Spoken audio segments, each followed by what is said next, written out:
Assalamualaikum warahmatullahi wabarakatuh. Perkenalkan, nama saya Rizka Puspasari dengan NIM 1930210051. Di sini saya akan menjelaskan materi mengenai mata kuliah Asesmen dan Intervensi Perkembangan Anak Usia Dini. Selamat menyaksikan.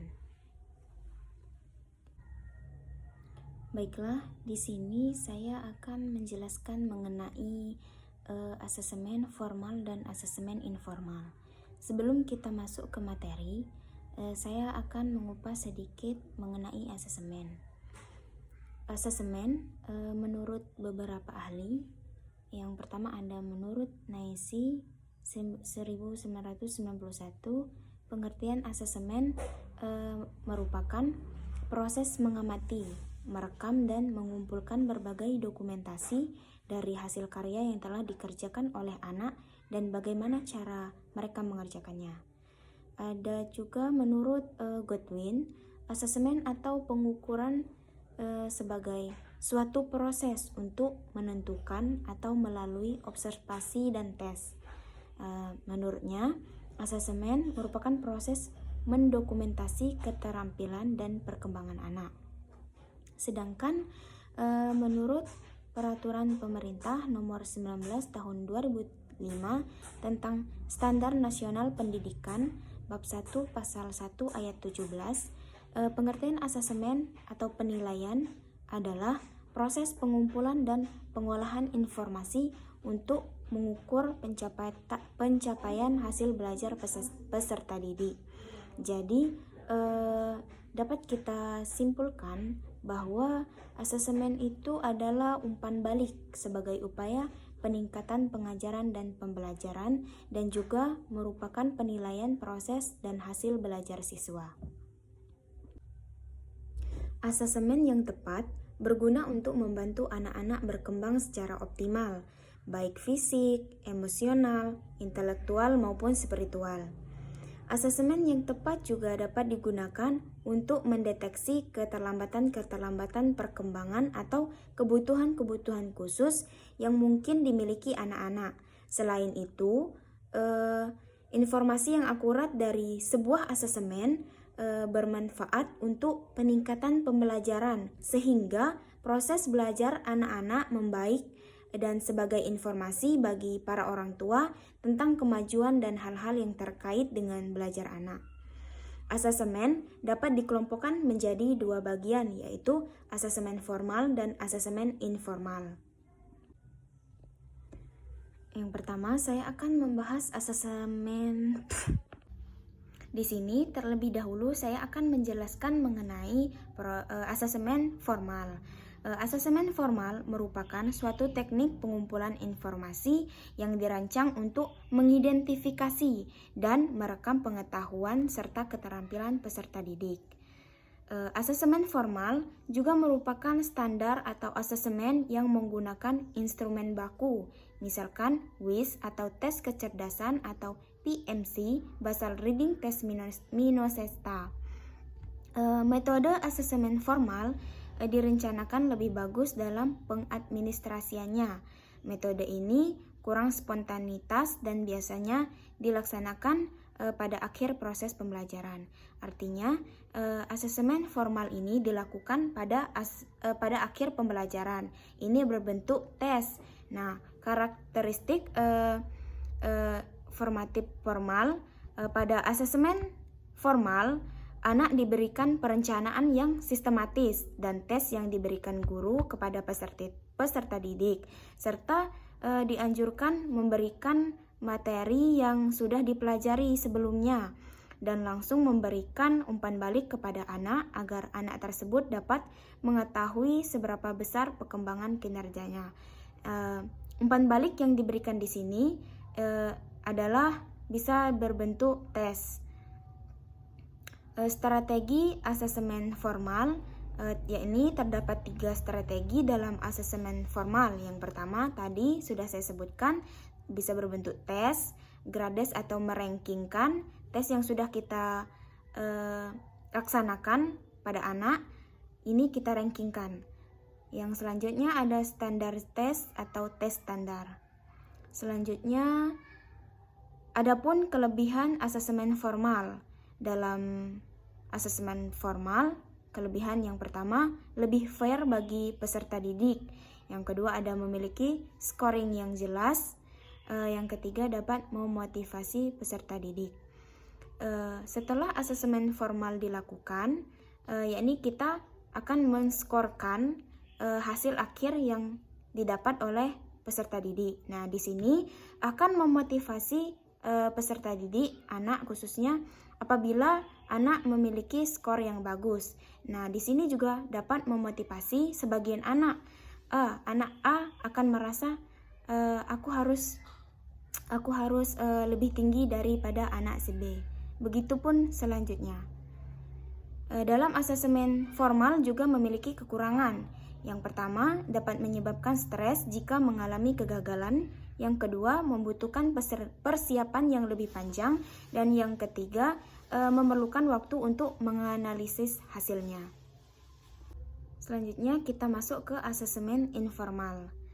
Asesmen informal adalah asesmen yang dilakukan secara spontan atau asesmen yang tidak direncanakan. Asesmen informal dibuat dan dikembangkan oleh guru berdasarkan aspek-aspek perkembangan atau kurikulum yang berkaitan dengan kemampuan belajar anak. Maksudnya, asesmen informal ini hanya berlaku kasuistis, yakni pada komunitas anak di mana guru itu membuat dan menerapkan asesmen yang belum tentu sesuai atau cocok diterapkan pada komunitas di tempat lain. Dan asesmen informal ini tidak direncanakan, ia bisa berlangsung pada proses pembelajaran. Tujuan pada asesmen informal, yang pertama, asesmen informal dapat digunakan untuk tujuan-tujuan, yakni evaluasi penempatan atau plasmen evaluasi.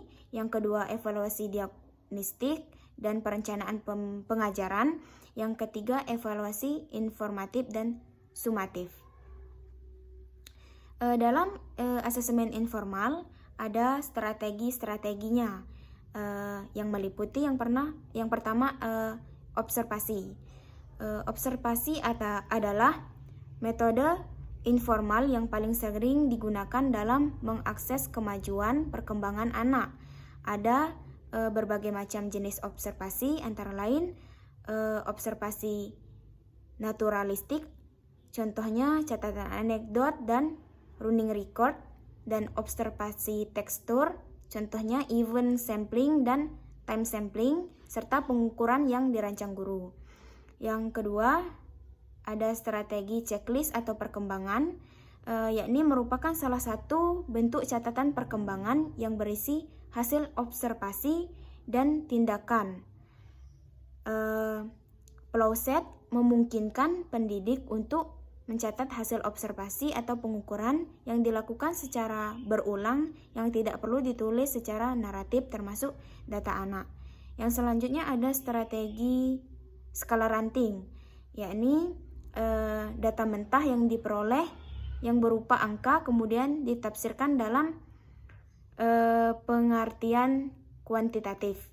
Yang selanjutnya ada strategi Rubik yang merupakan instrumen kualitatif yang dapat digunakan dalam menilai kemajuan siswa atau pekerjaan mereka.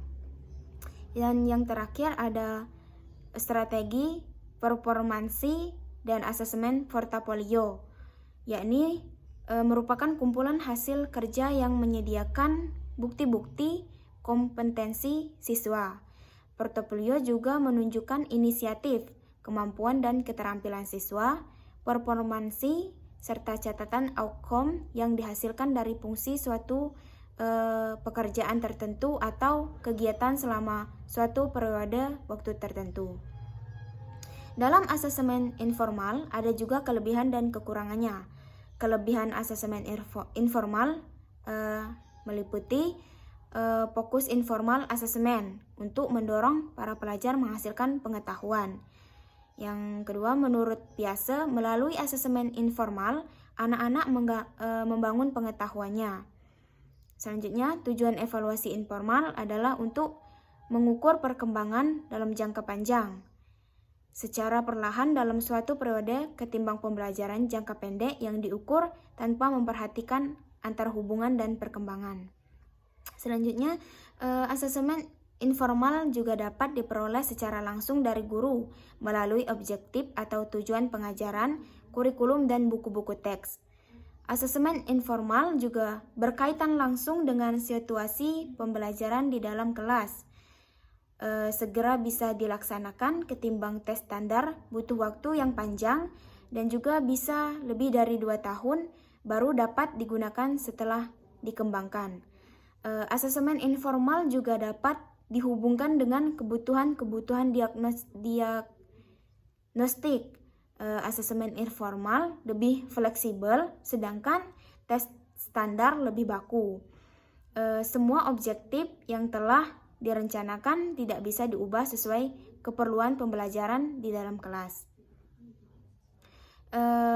Selain kelebihannya, asesmen informal juga memiliki kekurangan yang meliputi asesmen informal rawan terhadap stabilitas dan ketepatan. Dengan asesmen informal dikhawatirkan terjadi penyalahgunaan oleh guru-guru, serta kelemahan utama adalah guru-guru belum siap mengembangkannya dan menggunakannya. Jadi, dapat kita ambil intisarinya saja. Asesmen formal adalah asesmen yang telah dibakukan melalui pengujian yang ketat sehingga asesmen yang bersifat formal dapat berlaku secara universal. Sedangkan asesmen informal adalah asesmen yang dibuat atau dikembangkan sendiri oleh guru atau pendidik lainnya dan hanya berlaku terbatas. Biasanya hanya berlaku bagi satu atau beberapa subjek saja dalam kelompok tertentu. Mungkin itu saja penjelasan materi dari saya. Apabila terdapat kekurangan kata atau kurang jelas, saya mohon maaf. Kepada Allah saya mohon ampun. Semoga bermanfaat bagi kita semua. Wassalamualaikum warahmatullahi wabarakatuh.